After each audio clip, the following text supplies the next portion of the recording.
చూడమ్మా, లాస్ట్ క్లాస్లో మనం డిస్కస్ చేసుకున్నామా boundary conditions at dielectric surfaces, అదేవిధంగా electric field in a cavity of the dielectric యొక్క క్యావిటీలో ఎలక్ట్రిక్ ఫీల్డ్ ఎంత ఉంటుందో చెప్పాం.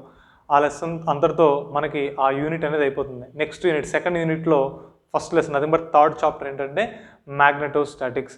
ఈ మ్యాగ్నెటోస్టాటిక్స్లో మనం దేని గురించి స్టడీ చేస్తాము అంటే కరెంటు వలన వచ్చేటువంటి మ్యాగ్నెటిక్ ప్రాపర్టీ గురించి స్టడీ చేస్తాం. మీ అందరికీ స్కూల్లో తెలుసు, 10th క్లాస్లో ఒక ఎక్స్పెరిమెంట్ ఉంటుంది, ఆర్స్టెడ్ ఎక్స్పెరిమెంట్ అని. ఇంటర్మీడియట్లో కూడా ఉంటుంది. అయితే ఆర్స్టెడ్ ఎక్స్పెరిమెంట్ ఏంటి? OER Oersted experiment. Oersted experiment ఏంటమ్మా?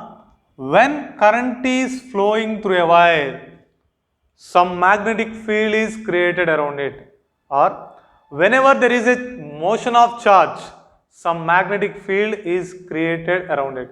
ఎప్పుడైతే మనకి ఛార్జ్ అనేది ఫ్లో అవుతుందో అప్పుడు దాని చుట్టూ ఒక మ్యాగ్నెటిక్ ఫీల్డ్ అనేది క్రియేట్ అవుతుంది. అది ఛార్జ్ ఫ్లో అయిందంటే అక్కడ ఏమున్నట్టు? కరెంట్ ఉన్నట్టే. Current is nothing but flow of charge. Charge flow అయితే మనకి కరెంట్ అనేది వస్తుంది. అంటే కరెంట్ ఉంది అంటే దాని చుట్టూ ఏముంటుంది? మ్యాగ్నెటిక్ ఫీల్డ్ అనేది ఉంటుంది. ఈ ఆర్స్టెడ్ అనే సైంటిస్టు ఎక్స్పెరిమెంట్ని ఏ విధంగా చేశారంటే ఒక ఎలక్ట్రిక్ సర్క్యూట్ తీసుకున్నాడు. ఈ ఎలక్ట్రిక్ సర్క్యూట్లో బ్యాటరీని ఒక రెసిస్టర్ కింద కనెక్ట్ చేసి, స్విచ్ ఎస్ అనుకోండి, ఇలా కనెక్ట్ చేశాడు. ఎప్పుడైతే దీని కింద ఏం చేశాడంటే ఒక మ్యాగ్నెటిక్ నీడిల్ని ప్లేస్ చేసుకుని, నార్త్ పోల్ సౌత్ పోల్. ఎప్పుడైతే మనం ఈ స్విచ్ ఎస్ని క్లోజ్ చేస్తామో, స్విచ్ ఎస్ని క్లోజ్ చేసినప్పుడు ఈ సర్క్యూట్లో కరెంట్ అనేది ఫ్లో అవుతుంది. ఈ కరెంట్ అనేది ఫ్లో అవుతూ ఉన్నప్పుడు ఈ నీడిల్ ఏమవుతుందంటే డిఫ్లెక్ట్ అవుతుంది. అంటే పైకి కిందకి డిఫ్లెక్ట్ అయింది. ఇక్కడ మనకి నీడిల్ డిఫ్లెక్ట్ అయింది. ఈ నీడిల్ ఏంటిది? Magnetic needle. మీ అందరికి తెలుసు, ఒక మ్యాగ్నెటిక్ నీడిల్ని మనం అది మరి ఒక మ్యాగ్నెటిక్ ఫీల్డ్ని డిస్టర్బ్ చేయాలి అంటే ఇంకో మ్యాగ్నెటిక్ ఫీల్డ్ కావాలి. ఫర్ ఎగ్జాంపుల్ ఒక బార్ మ్యాగ్నెట్ తీసుకున్నా, నార్త్ పోల్ సౌత్ పోల్ ఉన్న మ్యాగ్నెట్ను మనం చేత్తో పట్టుకోకుండా ఈ మ్యాగ్నెట్ని కదిలించాలి. ఏం చేస్తారు? ఇంకొక బార్ మ్యాగ్నెట్ తీసుకొచ్చి సౌత్ పోల్ దగ్గర తీసుకొచ్చి ఈ సౌత్ పోల్ దగ్గర పెడితే ఏమైంది? రిపల్ అయింది. అప్పుడు ఫస్ట్ మ్యాగ్నెట్ దూరంగా పోయింది. లేదు, ఒకవేళ నార్త్ పోల్ తీసుకొచ్చి సౌత్ పోల్ దగ్గర పెట్టారు, ఏమైంది? ఇది వచ్చి అట్రాక్ట్ అవుతుంది. అంటే ఫస్ట్ మ్యాగ్నెట్ని మనం డిస్టర్బ్ చేయాలి అంటే ఇంకొక మ్యాగ్నెటిక్ ఫీల్డ్ వాడాలి. ఇక్కడ కూడా అలాగనే, ఇక్కడ మ్యాగ్నెటిక్ నీడిల్ అనేది, మ్యాగ్నెటిక్ నీడిల్కి చుట్టూ మ్యాగ్నెటిక్ ఫీల్డ్ ఉంటుంది. ఒక మ్యాగ్నెటిక్ నీడిల్ని డిస్టర్బ్ చేయాలంటే ఇంకేం కావాలి మనకి? ఎక్స్టర్నల్ మ్యాగ్నెటిక్ ఫీల్డ్ ఏదో ఒకటి కావాలి. కానీ ఇక్కడ కరెంటు పంపిస్తుంటేనే డిఫ్లెక్ట్ అవుతుంది. అంటే అర్థం ఏంటి?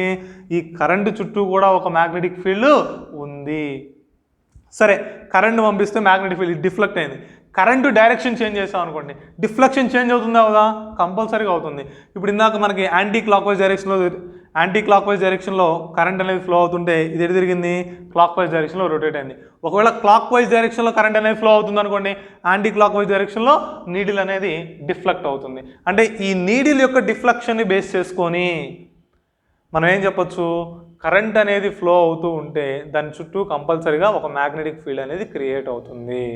ఓకే, ఇది ఆర్స్టెడ్ ఎక్స్పెరిమెంట్. అయితే ఈ ఆర్స్టెడ్ ఎక్స్పెరిమెంట్లో డైరెక్షన్ ఉంటుంది కమ్మా, ఈ నీడిల్ ఎటువైపు డిఫ్లెక్ట్ అవుతుంది అనే దానికి డెఫినేషన్ ఏంటంటే స్నో అంటారు. Snow is nothing but when current is passing from south to north, the north pole of the magnet will deflected towards west. For example ఇదిగోండి, నార్త్, సౌత్, ఈస్ట్, వెస్ట్. ఇక్కడ ఒక needle ఉంది, పై వైపు north pole, కింద south pole పెట్టాం అనుకోండి. Current అనేది సౌత్ టు నార్త్ వెళ్తూ ఉంటే మ్యాగ్నెట్ యొక్క నార్త్ పోల్ అనేది వెస్ట్ సైడ్ డీవియేట్ అవ్వాలి. ఇది డైరెక్షన్ ఆఫ్ డిఫ్లెక్షన్. డిఫ్లెక్షన్ అనేది ఎటు జరుగుతుందో దీని ద్వారా చెప్పచ్చు, స్నో ద్వారా. కరెంట్ అనేది ఎటు నుంచి వెళ్ళాలి? సౌత్ పోల్ నుంచి నార్త్ పోల్ వైపు వెళుతూ ఉంటే మ్యాగ్నెట్ యొక్క నార్త్ పోల్ అనేది వెస్ట్ సైడ్ డిఫ్లెక్ట్ అవుతుంది. ఇంతవరకు ఆర్స్టెడ్ ఎక్స్పెరిమెంట్. ఈ ఆర్స్టెడ్ ఎక్స్పెరిమెంట్లో ఆయన చెప్పింది ఒకటే, కరెంటు పాస్ అవుతూ ఉంటే దాని చుట్టూ మ్యాగ్నెటిక్ ఫీల్డ్ ఉంటుంది అని చెప్పాడు. అయితే ఆ మ్యాగ్నెటిక్ ఫీల్డ్ అనేది ఎంత ఉంటుంది అనేది ఆర్స్టెడ్ ఎక్స్ప్లెయిన్ చేయలేదు. మరి అది ఎక్స్ప్లెయిన్ చేసింది ఎవరు? బయోట్ అండ్ సావర్ట్, ఇద్దరు సైంటిస్టులు కలిసి ఎక్స్ప్లెయిన్ చేశారు. అందుకని దాన్ని బయోట్ సావర్ట్స్లా అంటాం.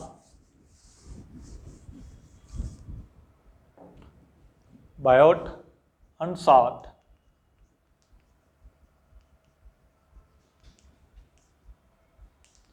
బయోట్ సావర్ట్స్లా. ఫర్ ఎగ్జాంపుల్ మనం ఒక వైర్ తీసుకున్నాం, ఇదిగోండి, ఇది PQ అనేటువంటి ఒక వైర్. ఓకే, ఈ వైర్లో I అనేటువంటి కరెంట్ పాస్ అవుతుంది అనుకుందాం. దీని చుట్టూ ఏమొస్తున్నప్పుడు ఆర్స్టెడ్ ఎక్స్పెరిమెంట్ ప్రకారం మ్యాగ్నెటిక్ ఫీల్డ్ అనేది వస్తుంది.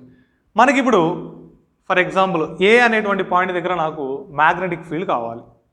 ఏ పాయింట్ దగ్గర ఏం కావాలి? మ్యాగ్నెటిక్ ఫీల్డ్ అనేది కావాలి. అయితే ఇప్పుడు మనం ఏం చేద్దామంటే ఈ మొత్తం వైర్లో అంతా కరెంట్ పాస్ అవుతుంది, పీ నుంచి క్యూ వరకు కరెంట్ పాస్ అవుతుంది. అంటే ప్రతి పార్ట్ వల్ల ఫర్ ఎగ్జాంపుల్ మనం దీన్ని 10 పార్ట్స్ కింద డివైడ్ చేసాం అనుకోండి, ఈచ్ పార్ట్ కూడా ఏం చేస్తుంది, ఏ దగ్గర కొంత మ్యాగ్నెటిక్ ఫీల్డ్ క్రియేట్ చేసింది. అంటే ఇప్పుడు మనం టోటల్ మ్యాగ్నెటిక్ ఫీల్డ్ కనుక్కోవడం కోసం ఏం చేద్దామంటే ఈ వైర్ని చిన్న చిన్న పార్ట్స్ కింద కట్ చేసుకుందాం. ఇది ఫస్ట్ పార్ట్. డిఎల్ అనేటువంటి లెంత్ ఉన్నటువంటి ఒక పార్ట్ తీసుకున్నాను. ఈ పార్ట్లో కరెంట్ వెళ్తుంది కదా, ఎంత కరెంట్ వెళ్ళిద్ది? ఈ వైర్ మొత్తం ఒకటే వైర్ కదా, కాబట్టి ఇక్కడ ఐ అనే కరెంట్ వెళ్తుంది. కాబట్టి ఈ ఎలిమెంట్లో కూడా ఐ అనేటువంటి కరెంట్ వెళ్తుంది. ఈ ఎలిమెంట్ నుంచి ఏ అనేటువంటి పాయింట్కి ఉన్నటువంటి డిస్టెన్స్ నేను స్మాల్ ఆర్ అనుకుంటున్నాను. ఈ లైన్కి ఈ వైర్కి మధ్యలో కొంత యాంగిల్ ఉంటుంది కదా, ఆ యాంగిల్ని తీటా అని అనుకుందాం. అయితే ఇప్పుడు ఈ డిఎల్ అనేటువంటి ఎలిమెంట్ వలన ఏ దగ్గర ఎంతో కొంత మ్యాగ్నెటిక్ ఫీల్డ్ అనేది ప్రొడ్యూస్ అవుతుంది. ఆ మ్యాగ్నెటిక్ ఫీల్డ్ అనేది ఏ టర్మ్స్ మీద ఆధారపడి ఉంటుంది. DB is nothing but the component of magnetic field at a due to the element DL. DL అనేటువంటి ఎలిమెంట్ వలన ఏ దగ్గర వచ్చినటువంటి మ్యాగ్నెటిక్ ఫీల్డ్కి ఫార్ములా నేను డిబి అనుకుంటున్నాను. DB is directly proportional to the. ఈ డిబి అనేది దేని మీద ఆధారపడి ఉంటుంది. ఇక్కడ చూడమ్మా, ఇందులో కరెంట్ ఉంది. కరెంట్ ఎక్కువగా ఉందనుకోండి, ఆటోమేటిక్గా దాని చుట్టూ వచ్చినటువంటి ఫీల్డ్ అనేది ఏమైంది, ఎక్కువగా ఉంటుంది. ఎందుకనంటే నెంబర్ ఆఫ్ ఛార్జెస్ వస్తాయి. I is equal to Q/T. Current is equal charge by time. ఇప్పుడు కరెంట్ అనేది పెరగాలంటే ఛార్జ్ పెరగాలి. అంటే కరెంట్ పెరుగుతుందంటే ఛార్జ్ పెరుగుతుంది కదా, ఛార్జ్ పెరిగిందంటే ఆటోమేటిక్గా దాని దగ్గర ఏమైంది, ఫీల్డ్ అనేది పెరుగుతుంది. అంటే the field produced by A current is directly proportional to the magnitude of the current. మనకి వైర్ చుట్టూ ఉన్నటువంటి మ్యాగ్నెటిక్ ఫీల్డ్ అనేది కరెంట్ యొక్క మ్యాగ్నిట్యూడ్కి డైరెక్ట్లీ ప్రపోర్షనల్గా ఉంటుంది.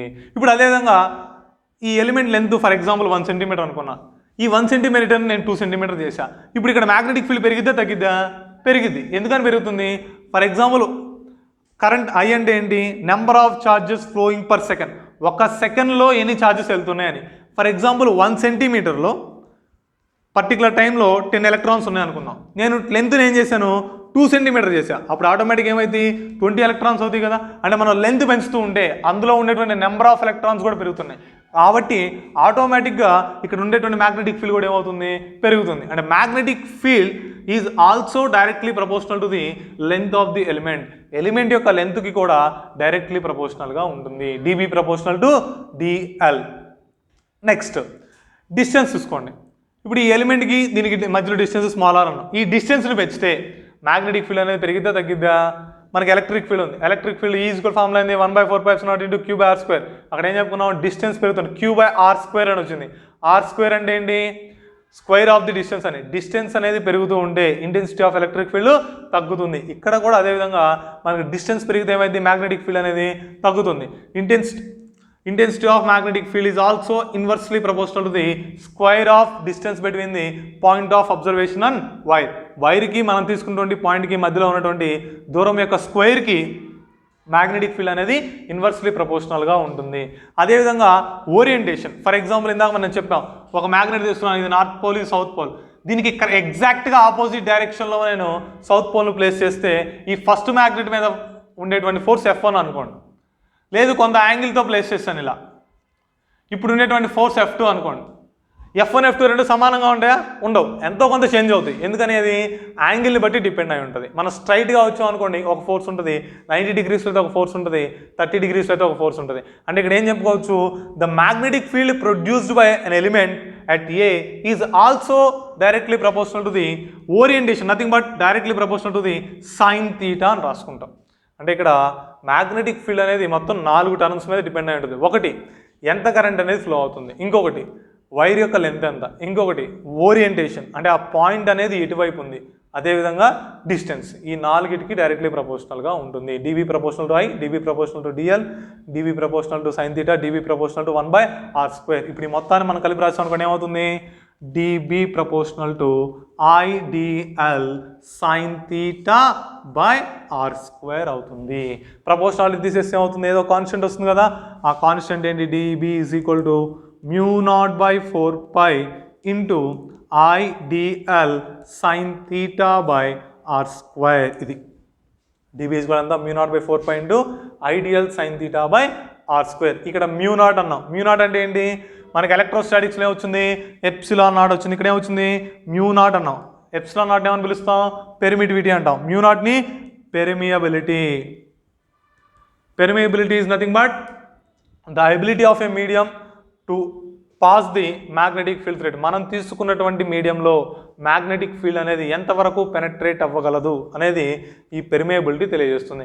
అదే ఒకవేళ మీడియం అనుకుని ఏమని రాస్తాం, జస్ట్ మ్యూ అని రాసుకుంటాం. DB is equal mu naught by 4 into ideal sine theta by R square. ఇక్కడ ఇదేంటిది, బి అనేది మ్యాగ్నెటిక్ ఫీల్డ్. ఇది డిబి అని రాసాం. డిబి అని ఎందుకు రాసాం, ఒక డిఎల్ ఎలిమెంట్ వల్ల వచ్చేటువంటి మ్యాగ్నెటిక్ ఫీల్డ్ కాబట్టి డిబి అని రాసాం. ఇప్పుడు దీన్ని మొత్తం వల్ల వచ్చేటువంటి మ్యాగ్నెటిక్ ఫీల్డ్ కావాలి. మొత్తం వల్ల వచ్చేటువంటి మ్యాగ్నెటిక్ ఫీల్డ్ కావాలంటే ఏం చేస్తే సరిపోతుంది, ఇంటిగ్రేషన్ చేసి సరిపోతుంది. B is equal to integral DB is equal to integral mu naught by 4 into IDL sine theta by R square అని రాసుకోవచ్చు. ఇది టోటల్ మ్యాగ్నెటిక్ ఫీల్డ్కి ఫార్ములా. అయితే ఇక్కడ బి అనేది మ్యాగ్నెటిక్ ఫీల్డ్ అన్నాం. మ్యాగ్నెటిక్ ఫీల్డ్ అనేది స్కేలార్ క్వాంటిటీనా వెక్టార్ క్వాంటిటీనా, మ్యాగ్నెటిక్ ఫీల్డ్ అనేది వెక్టార్ క్వాంటిటీ. ఎందుకనేది డైరెక్షన్ బట్టి ఆధారపడి ఉంటుంది. ఇప్పుడు ఎల్హెచ్ఎస్ వెక్టార్ అయితే ఆర్హెచ్ఎస్ కూడా ఏమవ్వాలి, వెక్టార్ అవ్వాలి. ఆర్హెచ్ఎస్లో మ్యూ నాట్ ఉంది, 4 ఉంది. మ్యూ నాట్ కాన్స్టెంటే, 4 కూడా కాన్స్టెంటే. ఆర్ అనే ఐ అంటే కరెంట్. కరెంట్ అనేది స్కేలారా వెక్టారా, స్కేలార్. అంటే ఇప్పుడు mu naught by 4 into I, ఈ 3 వరకు మొత్తం ఏంటి, స్కేలార్ క్వాంటిటీసే. డిఎల్ అంటే లెంత్, ఎలిమెంట్ యొక్క లెంత్. ఎలిమెంట్ యొక్క లెంత్ అనేది vector quantity.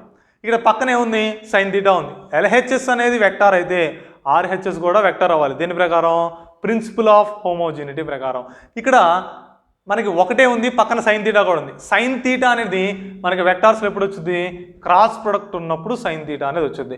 A cross B is equal to AB sine theta అని రాస్తాం. ఇప్పుడు ఇక్కడ ఒక వెక్టారే ఉంది కానీ పక్కన సైన్ థీటా ఉంది. మరి ఇంకో వెక్టార్ అన్ని నుంచి వచ్చింది, ఇక్కడ కింద ఆర్ ఉంది చూసారా.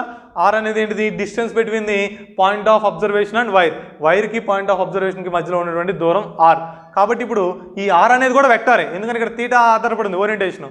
ఈ ఆర్ అనేది కూడా ఏమవుతుంది, వెక్టార్ క్వాంటిటీనే అవుతుంది. కాబట్టి ఇప్పుడు దీన్ని ఆర్తో మల్టిప్లై చేసి డివైడ్ చేశాను అనుకో, ఏమవుతుందమ్మా, DB is equal to mu naught by 4 into IDL into R into sine theta by R cube అవుతుంది. ఇప్పుడు దీన్ని మనం ఏం రాసుకోవచ్చు, mu naught by 4 into I into DL bar cross R bar by R cube అని రాసుకోవచ్చు. ఇది vector ఫామ్లో అయితే ఈ విధంగా ఉంటుంది. మ్యాగ్నిట్యూడ్ మాత్రం రాస్తే ఈ విధంగా రాస్తాం. బి అనేది vector quantity, dB bar, sorry bar కూడా పెట్టాలి, డిబి బార్. సరే, ఇప్పుడు బి అనేది మ్యాగ్నెటిక్ ఫీల్డ్. మ్యాగ్నెటిక్ ఫీల్డ్కి యూనిట్ ఏంటి, యూనిట్స్ ఏంటి అంటే weber per metre square or tesla. మొత్తం weber per metre square or tesla ఏంటిది, మ్యాగ్నెటిక్ ఫీల్డ్కి యూనిట్. నెక్స్ట్ ఇక్కడ అదేవిధంగా పెర్మియబిలిటీ ఉంది కదా, మ్యూ నాట్ వాల్యూ ఎంత అంటే mu naught is equal to 4 ఇంటూ 10⁻⁻⁷ weber per ampere into metre. ఇవి మీరు గుర్తుపెట్టుకోవాలి వాల్యూస్, ఎందుకనంటే నెక్స్ట్ ప్రాబ్లమాటిక్స్లో ఇవి కంపల్సరీగా ఉంటాయి. ఇంతవరకు బయోట్ సావర్ట్స్లో ఏంటమ్మా ఏం తెలియజేస్తుంది, according to the Biot Savart's law we can find out the magnetic field due to a current carrying wire. ఒక వైర్లో కరెంట్ అనేది పాస్ అవుతూ ఉంటే దాని చుట్టూ వచ్చిన మ్యాగ్నెటిక్ ఫీల్డ్ని మనం బయోట్ సావర్ట్స్లో ఉపయోగించి కనుక్కుంటాం. బయోట్ సావర్ట్స్లో ప్రకారం జనరల్ ఫార్ములా ఏంటి, DB is equal to mu naught by 4 into ideal sine theta by R square. ఇప్పుడు మనకి ఈ బయోట్ సావర్ట్స్ల మీద అప్లికేషన్స్ ఉంటాయి. ఫస్ట్ అప్లికేషన్ ఏంటో చూద్దాం.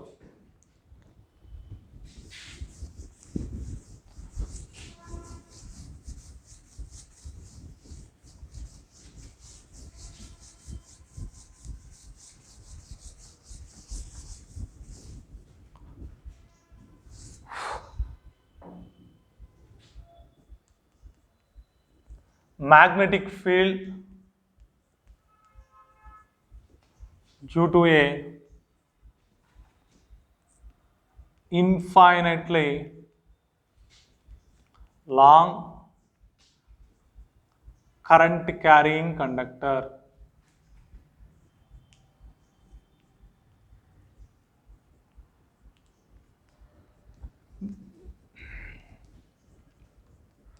ఇన్ఫైనైట్ లెంత్ ఉన్నటువంటి ఒక వైర్ తీసుకొని ఆ వైర్లో కనుక కరెంట్ పాస్ అవుతూ ఉన్నట్లయితే దాని చుట్టూ వచ్చేటువంటి మ్యాగ్నెటిక్ ఫీల్డ్ ఎంత అనేది మనం ఫైండ్ అవుట్ చేయాలి. ఫర్ ఎగ్జాంపుల్ ఇదిగోండి, ఇది ఇన్ఫైనైట్ లాంగ్ ఉన్నటువంటి వైర్, ఈ లెంత్ ఎంతో మనకు తెలియదు. ఫర్ ఎగ్జాంపుల్ ఒక పాయింట్ తీసుకుంటున్నాను, ఈ వైర్ నుంచి ఆర్ డిస్టెన్స్లో పి అనేటువంటి పాయింట్ ఉంది. ఈ పి అనేటువంటి పాయింట్ దగ్గర నాకేం కావాలి, మ్యాగ్నెటిక్ ఫీల్డ్ అనేది కావాలి ఈ వైర్ మొత్తం వల్ల.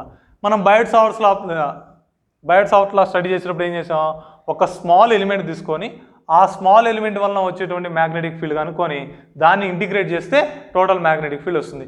ఇప్పుడు ఇక్కడ కూడా అలాగనే ఈ పాయింట్ అనుకున్నాం కదా, ఓ దగ్గర నుంచి ఎల్ డిస్టెన్స్లో డిఎల్ అనేటువంటి ఎలిమెంట్ తీసుకుందాం. ఈ డిఎల్ అనేటువంటి ఎలిమెంట్ నుంచి పీకి ఉండేటువంటి దూరాన్ని, ఓకే దీన్ని క్యాపిటల్ ఆర్ అనుకుందాం, వేరియబుల్ కాన్స్టెంట్. డిఎల్ ఎలిమెంట్ నుంచి పీకి ఉండేటువంటి దూరాన్ని స్మాల్ ఆర్ అని తీసుకుందాం. ఇప్పుడు ఈ వైర్లో కరెంట్ వెళ్తుంటుంది కదా, ఆ కరెంట్ ఎంత, ఐ. ఇప్పుడు మనకేం కావాలి, పీ దగ్గర మ్యాగ్నెటిక్ ఫీల్డ్ కావాలి. బయట సావర్ట్స్లో మనకేమొచ్చింది, dB is equal to μ0/4π into IDL sin θ/r² అని వచ్చింది, అంతేనా. ఇప్పుడు అదే ఫార్ములాని ఇక్కడ అప్లై చేద్దాం. డిఎల్ అనేటువంటి ఎలిమెంట్ వల్ల పీ దగ్గర వచ్చేటువంటి మ్యాగ్నెటిక్ ఫీల్డ్ కావాలి. అక్కడ ఇక్కడ ఏమేమి ఉన్నాయి, μ0/4π కాన్స్టెంట్, కరెంట్ కాన్స్టెంట్, డిఎల్ అంటే length of the element, sine theta. Theta అనేది ఎక్కడ ఉన్నటువంటి యాంగిల్, ఎలిమెంట్కి డిస్టెన్స్కి మధ్యలో ఉన్నటువంటి యాంగిల్. ఇది ఎలిమెంట్ డిఎల్, ఇది ఆర్, ఈ రెండిటికి మధ్యలో ఉండేటువంటి యాంగిల్ తీటా. ఓకే, ఇప్పుడు మనం బయట సావర్ట్స్ని అప్లై చేద్దాం. ఫ్రమ్ బయట సావర్ట్స్లా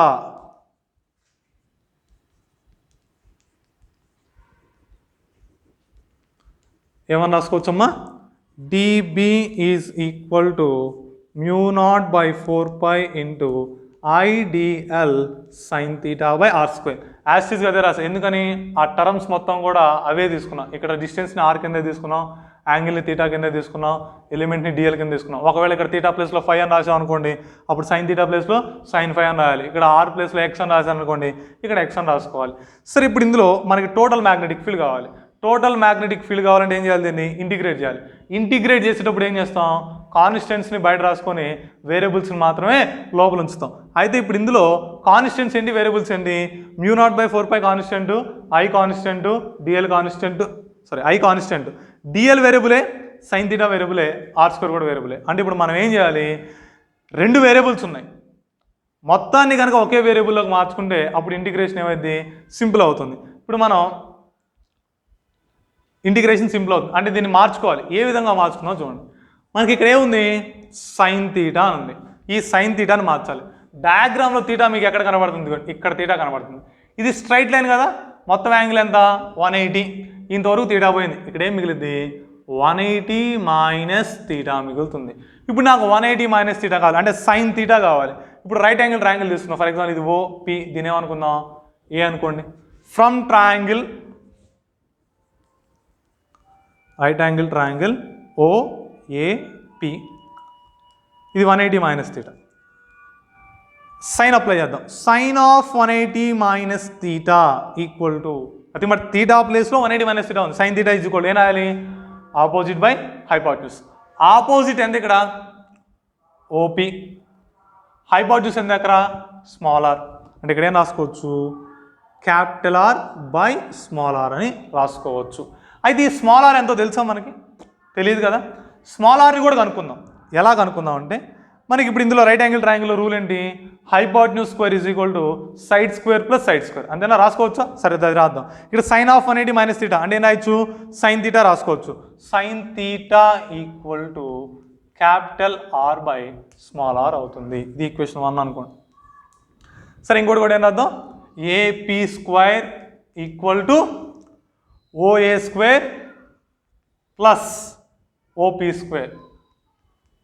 AP² అన్నాం, AP² అంటే AP అంటే ఎంత, R, అంటే R² ఈక్వల్ టు OA² అన్నాం, OA ఎంత దూరం ఉంది, L దూరం ఉంది, కాబట్టి L² ప్లస్ OP² అన్నాం, OP ఎంత ఉంది, క్యాపిటల్ R ఉంది, కాబట్టి R². అప్పుడు స్మాల్ r ఈజ్ ఈక్వల్ ఏమైంది, L² plus R² whole to the power of 1/2 అవుతుంది.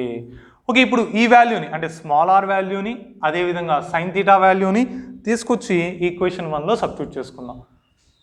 ఓకే, ఇక్కడ సైన్ తీటాలో కూడా స్మాల్ ఆర్ ఉందిగా, ఈ వాల్యూ ఇక్కడ సబ్స్టిట్యూట్ చేయండి. Then sine theta equal to capital R by ఏమవుతుందమ్మా, L² plus R² whole to the power of 1/2. దీని ఈక్వేషన్ ఏమనుకుందాం, దీన్ని 2 అనుకోండి, దీన్ని 3 అనుకోండి. Substituting 2 and 3 in 1. 2ని 3ని తీసుకొచ్చి 1లో సబ్స్టిట్యూట్ చేద్దాం. ఏమవుతుంది అప్పుడు dB is equal to μ0/4π into I dl sin theta by r square. I ఏం మార్చట్లేదు, dl మార్చట్లేదు. sin theta వాల్యూ ఎంతమ్మా? Capital R by L square plus R square whole to the power of 1/2. Capital R by L square plus, ఇక్కడ capital R రాయాలి కదా, L square plus capital R square whole to the power of 1/2. Next ఇక్కడ ఇంకేం మిగిలిపోయింది? R square మిగిలిపోయింది. R value ఎంత వచ్చింది మనకి?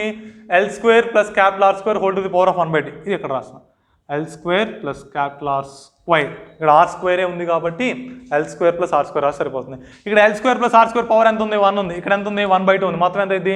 3/2 అయింది. అప్పుడు dB is equal to ఏమవుతుందమ్మా?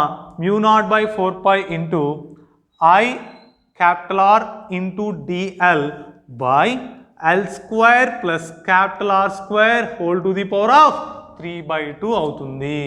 Okay, ఇప్పుడు ఇక్కడ DL ఉంది. ఈ DLని అంటే ఇప్పుడు ఒకటే వేరియబుల్ ఉంది కదా, కాబట్టి మనం ఇంటిగ్రేట్ చేసుకుందాం. Total magnetic field at P B is equal to integral dB. Integral dB అన్నాం. ఇంటిగ్రల్ ఏం రాసుకోవచ్చు? μ0/4π into I into R, I into capital R into DL by L square plus R square whole to the power of 3/2. Okay, ఇప్పుడు ఇందులో integral DL రాయాలి. Integration చేసేటప్పుడు DL మాత్రమే variable ఉంది, మిగతా అన్ని కాన్స్టెంట్. చూసుకోండి, μ0/4π కాన్స్టెంటే, I కాన్స్టెంటే, క్యాపిటల్ R ఈ వైర్ నుంచి పీక్ ఉండేటువంటి దూరం క్యాపిటల్ R. ఈ క్యాపిటల్ R ఏమైనా మారిద్దా? మారదు. కాబట్టి క్యాపిటల్ R కాన్స్టెంటే, small L square plus capital R square ఈ రెండు కూడా కాన్స్టెంట్సే. అంటే ఇప్పుడు ఈ మొత్తం బయటకు వస్తే ఏం మిగులుతుంది? ఇంటిగ్రల్ DL మాత్రమే మిగులుతుంది. ఇంటిగ్రల్ DL అంటే ఏం రాసుకోవచ్చు? L అని రాసుకోవచ్చు. L అంటే ఏంటి? Length of the wire. Length of the wire ఎక్కడుంది? ఇది ఇన్ఫైనైట్ లెంత్ అన్నాం. అంటే ఇప్పుడు లిమిట్స్ ఏం రాస్తాం మనం? -∞ టు +∞ రాస్తాం. ఎందుకని ఇక్కడ ఇది ఆరిజిన్ అనుకోండి, కింద వైపు ఇన్ఫినిట్ లెంత్ ఉంటుంది, పై వైపు ఇన్ఫినిట్ లెంత్ ఉంటుంది. అంటే ఇప్పుడు -∞ టు +∞ అని రాయాలి. ఇప్పుడు మనం ఒకవేళ ఇంటిగ్రేట్ చేస్తే ఇంటిగ్రల్ DL L అయింది. అప్పుడు ఎంత వచ్చింది మనకి వాల్యూ? 2∞ వచ్చింది. 2∞ is nothing but infinity. Infinity అంటే ఎనీథింగ్ ఈక్వల్ టు ఇన్ఫినిటీ. అంటే ఇప్పుడు సాల్వ్ చేస్తే ఎంత వచ్చింది? ఇన్ఫినిటీ. కానీ P దగ్గర మనకు ఉండేటువంటి మ్యాగ్నెటిక్ ఫీల్డ్ ఇన్ఫినిటీ ఉంటుందా? ఉండదు. అంటే అక్కడ మనం కంపల్సరీగా ఏం చేయాలి? మళ్ళీ ఆ DLని కూడా చేంజ్ చేసుకోవాలి. సరే, ఆ DLని ఎలా చేంజ్ చేయొచ్చు? ఫర్ ఎగ్జాంపుల్ ఈ లైన్ ఉంది కదా, AP అనేటువంటి లైను హారిజెంటల్తో ఆల్ఫా యాంగిల్ చేస్తుంది అని అనుకుందాం. ఆల్ఫా యాంగిల్ చేస్తుంది అనుకుందాం. ఇప్పుడు మనం ఈ రైట్ యాంగిల్ ట్రయాంగిల్ నుంచి ఫ్రమ్ రైట్ యాంగిల్ ట్రయాంగిల్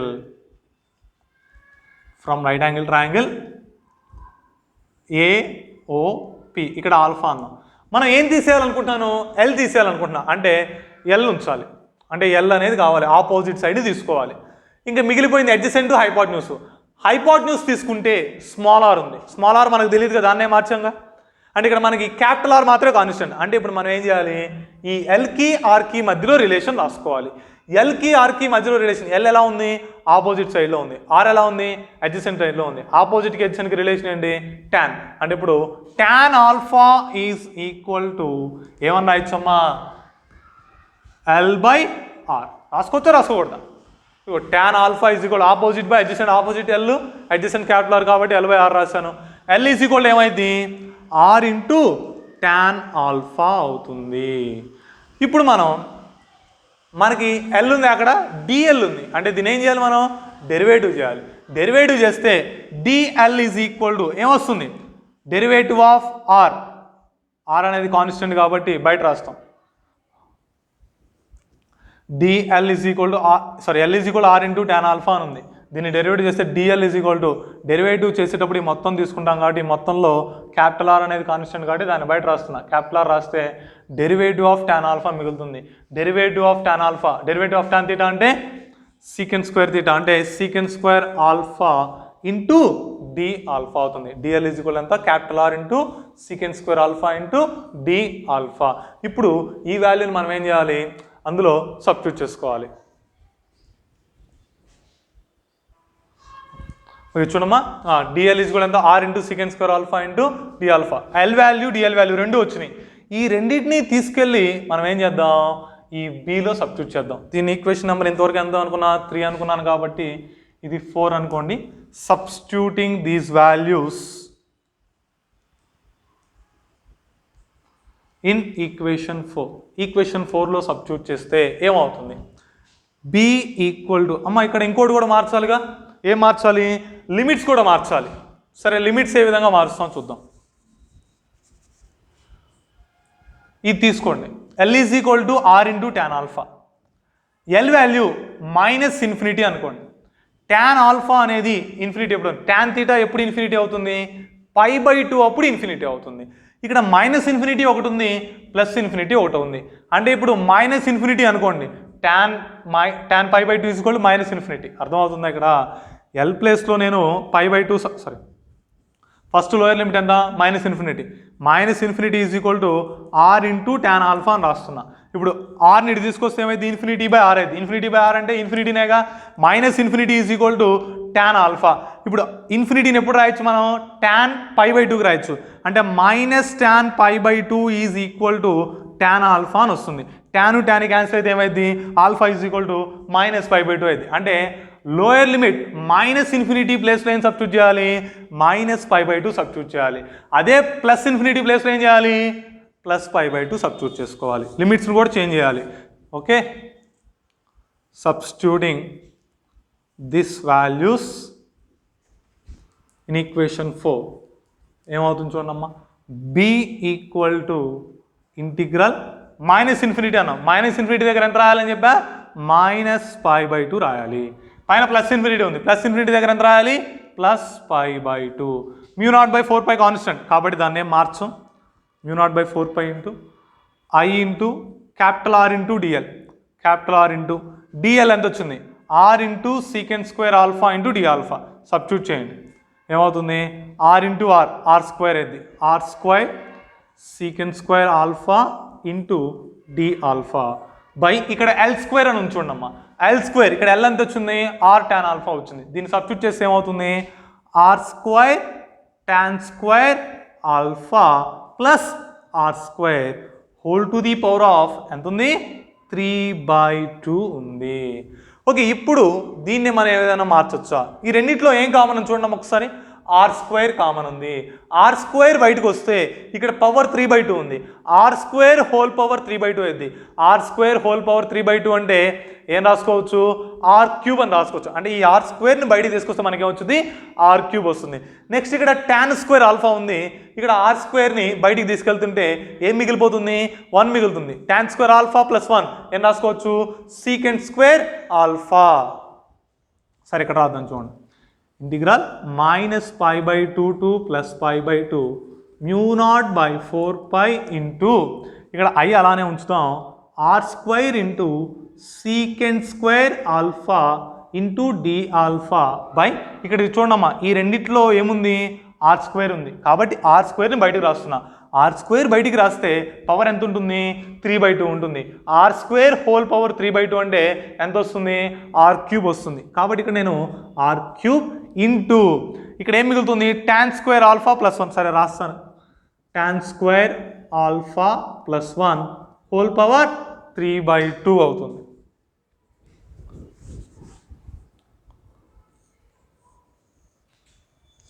సరే, b is equal to integral -π/2 to +π/2 μ0/4π into I into ఇక్కడ చూడన్నా, r²కి r³ క్యాన్సిల్ అయితే డినామినేటర్లో r మిగులుతుంది. I ఇంటూ ఇది sec² alpha into d alpha, దీన్ని అలానే రాస్తున్నా. బై ఇక్కడ ఏం మిగులుతుంది? tan² ఆల్ఫా ప్లస్ 1 ఎంత? sec² alpha. sec² ఆల్ఫా ఇక్కడ చూడండి, sec² alpha whole power 3/2. sec² power 3/2 ఉంది. స్క్వేర్కి పవర్కి క్యాన్సిల్, సారీ పవర్ స్క్వేర్కి డినామినేటర్లో ఉన్న 2కి క్యాన్సిల్ అయిపోతుంది. ఇంకేం మిగులుతుంది? sec³ మిగులుతుంది. sec³ ఆల్ఫా మిగులుతుంది. న్యూమరేటర్లో sec² ఉంది, డినామినేటర్లో sec³ ఉంది. అంటే sec²కి క్యూబ్కి క్యాన్సిల్ అయితే డినామినేటర్లో secant మిగులుతుంది. అప్పుడు b is equal to -π/2 to +π/2 μ0/4π into I into d alpha by ఇక్కడ ఏమైనా రాయటం మర్చిపోయానా? ఇక్కడ r³ క్యూబైగా క్యాన్సిల్ అయింది, r మిగిలిందిగా, అంటే r రాయటం మర్చిపోయాం మనం. r ఇంటూ ఇక్కడ చూడండి అన్న 1 secant ఆల్ఫా, ఇక్కడ క్యూబ్ క్యాన్సిల్ అయింది కాబట్టి ఏం మిగులుతుంది, కేవలం సీకెండ్ మాత్రమే మిగులుతుంది. 1 secant అంటే ఏం రాసుకోవచ్చు, కాస్ రాసుకోవచ్చు. అప్పుడు b ఈజ్ ఈక్వల్ ఏమైంది, integral -π/2 to +π/2 μ0I/4π R into cos alpha into d alpha. μ0 కాన్స్టెంటే, I కాన్స్టెంటే, 4π కాన్స్టెంటే, క్యాపిటల్ R కాన్స్టెంట్. మొత్తం బయట రాస్తే μ0I/4πR ఇంటూ డైరెక్ట్గా రాసిన చూడమ్మా, ఇంటిగ్రల్ కాస్ థీటా అంటే ఏం రాసుకోవచ్చు, ఇంటిగ్రల్ సైన్ అంటే మైనస్ కాస్, ఇంటిగ్రల్ కాస్ అంటే సైన్ థీటా అంటే sine alpha under the limits -π/2 to +π/2. First ఏం చేయాలి, అప్పర్ లిమిట్ తర్వాత లోయర్ లిమిట్ రెండింటి మధ్యలో మైనస్ ప్లేస్ చేసుకోవాలి. అప్పుడు ఏమవుతుంది, b is equal to μ0I/4π R into sine π/2 minus sine of -π/2. Sine of -π/2 రాయాలి అక్కడ, sine of minus theta minus sine theta. ఇప్పుడు సైన్ ఆఫ్ -π/2 అంటే మైనస్ సైన్ π/2 అనేగా, అంటే ఇప్పుడు ఇక్కడ మైనస్ ఇంటూ మైనస్ ఏమైపోద్ది, ప్లస్ అయిపోద్ది. సైన్ ఏంటి ఎంత 1 అంటే ఇక్కడ 1 వచ్చింది, +1 మిగులుతుంది. b equal to μ0I/4π R into 1 + 1 వస్తుంది. 1 + 1 ఎంత 2 ఇక్కడ 2 వస్తుంది, డినామినేటర్లో 4 ఉంది, క్యాన్సిల్ అయితే b is equal to μ0I/2πR మిగులుతుంది. ఇది intensity of magnetic field at point P due to the infinitely long current carrying conductor. Infinite length ఉన్నటువంటి ఒక వైర్లో కరెంట్ అనేది పాస్ అవుతూ ఉన్నట్లయితే P దగ్గర వచ్చేటువంటి మ్యాగ్నెటిక్ ఫీల్డ్కి ఫార్ములా ఏంటి, B is equal to μ0I/2πR. Okay, ఇంతవరకు. అయితే ఇక్కడ మీకు డౌట్ రావచ్చు, సార్ మ్యాగ్నెటిక్ ఫీల్డ్ అనేది వెక్టార్ క్వాంటిటీ, మీరు మ్యాగ్నిట్యూడ్ కనుక్కున్నారు, మరి డైరెక్షన్ ఎటుంటుంది అని మీకు డౌట్ రావచ్చు. డైరెక్షన్ ఎటుంటుంది అంటే దీన్ని రైట్ హ్యాండ్ థంబ్ రూల్ ద్వారా కనుక్కుంటాం. రైట్ హ్యాండ్ థంబ్ రూల్ ఏంటంటే, మన అదిగోండి, మన చేతిని ఇలా ఫోల్డ్ చేసాం అనుకో, మన ఫింగర్స్ని కర్ల్ చేసి థంబ్ని పైకి ఉంచి, ఈ థంబ్ని ఏం చేయాలంటే కరెంట్ అనేది ఏ డైరెక్షన్లో అయితే వెళుతుందో ఆ డైరెక్షన్లో థంబ్ని ప్లేస్ చేస్తే ఫింగర్స్ అనేవి ఏ డైరెక్షన్లో అయితే ఫోల్డ్ అయి ఉన్నాయో ఆ డైరెక్షన్లో మనకి మ్యాగ్నెటిక్ ఫీల్డ్ ఉన్నట్టు. ఇప్పుడు ఇందులో మనకి కరెంట్ పై వైపుకి వెళ్తుందని తీసుకున్నాం. ఇక్కడ వేస్తున్నా చూడండి, కరెంట్ పై వైపుకి పోతుంది అన్నాం, ఇలా థంబ్ పైకి ప్లేస్ చేశాను. ఫింగర్స్ ఎట్లనే చూడండి, యాంటీ క్లాక్లో ఉన్నాయా, క్లాక్లో ఉన్నాయా, యాంటీ క్లాక్ వైజ్ డైరెక్షన్లో ఉన్నాయి. కాబట్టి దీని చుట్టూ ఉండేటువంటి మ్యాగ్నెటిక్ ఫీల్డ్ ఏమైంది, యాంటీ క్లాక్ వైజ్ డైరెక్షన్లో ఉంటుంది. ఒకవేళ కరెంట్ కిందకి వెళ్తుంది అనుకోండి, థంబ్ కిందకి ప్లేస్ చేయాలి, అప్పుడు ఫింగర్స్ ఏమైతే క్లాక్ వైజ్ డైరెక్షన్లో ఫోల్డ్ అయ్యింది, అప్పుడు మ్యాగ్నెటిక్ ఫీల్డ్ చుట్టూ ఎలా ఉంటుంది, క్లాక్ వైజ్ డైరెక్షన్లో అవుతుంది. ఇది బయోట్ సావర్ట్స్ లా యొక్క ఒక అప్లికేషన్. ఇంకా 2 అప్లికేషన్స్ ఉన్నాయి, అవి నెక్స్ట్ క్లాస్లో మనం డిస్కస్ చేసుకుందాం. Thank you.